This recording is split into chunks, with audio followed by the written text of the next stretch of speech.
Mi chiamo Jacques Vallée, parlo su richiesta del signor James Fox, perché alcuni anni fa ho dato il via al sistema di database multipli utilizzato da un programma sponsorizzato dalla DI presso Bigelow Aerospace in qualità di membro autorizzato di un team scientifico incaricato di studiare i fenomeni UAP.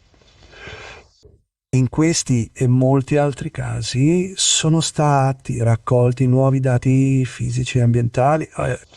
Le osservazioni riguardano un totale di 7 creature, generalmente simili per dimensioni e forma corporea generale a quelle descritte in Virginia, Brasile, dal signor Fox, fornendo sia il contesto che il supporto statistico per le scoperte attuali e future. In particolare, tutte le creature appena menzionate respiravano aria normalmente. Oltre a ciò, attualmente faccio parte a titolo privato del Comitato Scientifico Consultivo del Centro Nazionale per gli Studi Spaziali del governo francese, CNES. Tale unità ha condotto ricerche attive sul problema degli UFO dal 1975, inclusi casi nazionali di incontri ravvicinati con presenza di occupanti, alcuni dei quali ho anche studiato in loco. L'incidente della Virginia del 1996 in Brasile, studiato e documentato da James Fox, rientra nei casi già noti nelle cartelle cliniche scientifiche e mediche, molti dei quali sono rimasti classificati. Allentare i requisiti di classificazione preservando al contempo la sicurezza di strutture essenziali come i laboratori nucleari consentirebbe di informare e coinvolgere la comunità scientifica a un livello superiore. Un'azione da parte del potere esecutivo volta a consentire uno scambio più aperto cambierebbe il mondo. Come dimostra il caso della Virginia, consentire un contatto più aperto a livello internazionale consentirebbe una migliore comprensione delle problematiche globali. L'attuale segmentazione dei dati ostacola qualsiasi ricerca seria su quello che sembra essere un fenomeno extraterrestre potenziato da un'intelligenza artificiale avanzata.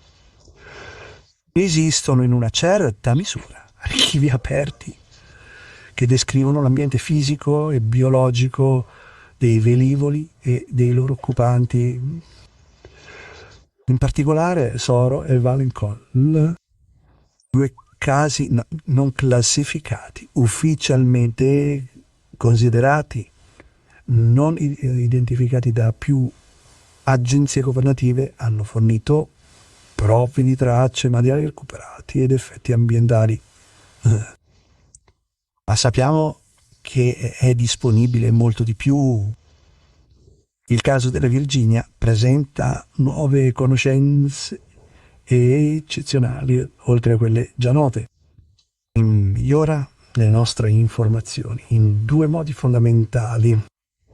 Innanzitutto nella capacità di ricostruire cosa è successo al velivolo e ai suoi occupanti, dall'inizio alla fine. E in secondo luogo nella descrizione professionale delle caratteristiche anatomiche e comportamentali della creatura viva recuperata dalle autorità in tempi brevi, dallo schianto e fino al momento della sua morte. Con questo risultato, il lungo e pericoloso progetto di James ha aperto un campo di ricerca completamente nuovo. About the Varginha case, which they think it's demons or something like that. They think that they were summoned through a ritual or something like that. But I do want to talk about something that came out yesterday, where we finally have the dynamic duo back from the 2017 New York Times article. I'm talking about Leslie Kean and Ralph Blumenthal.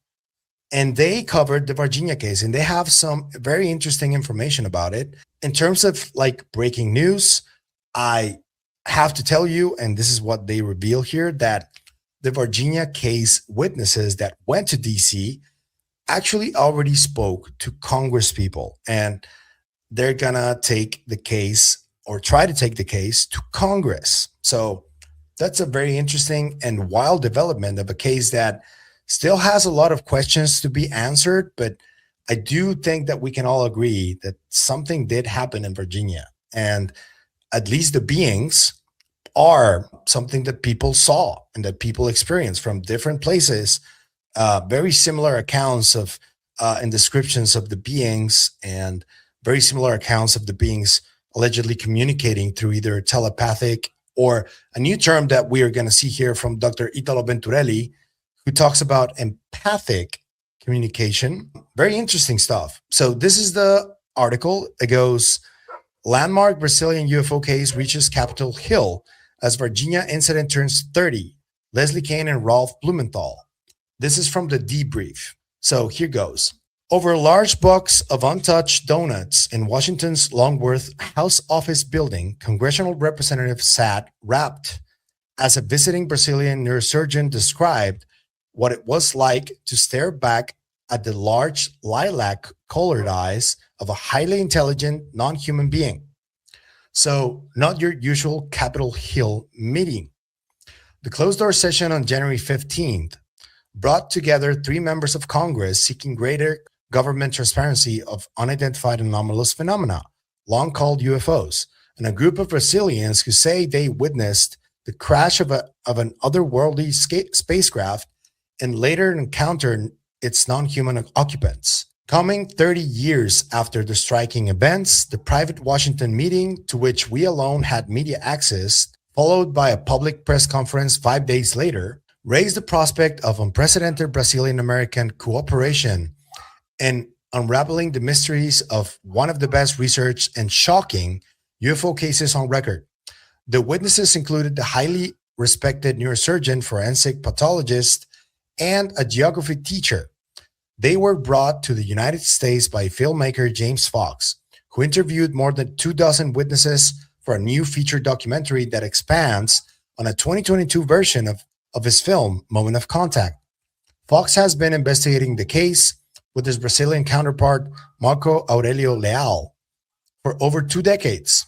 And I quote, "This could settle the debate once and for all that we're not alone," Fox told the PAC News conference, which he organized at the National Press Club on January 20th. The story is this.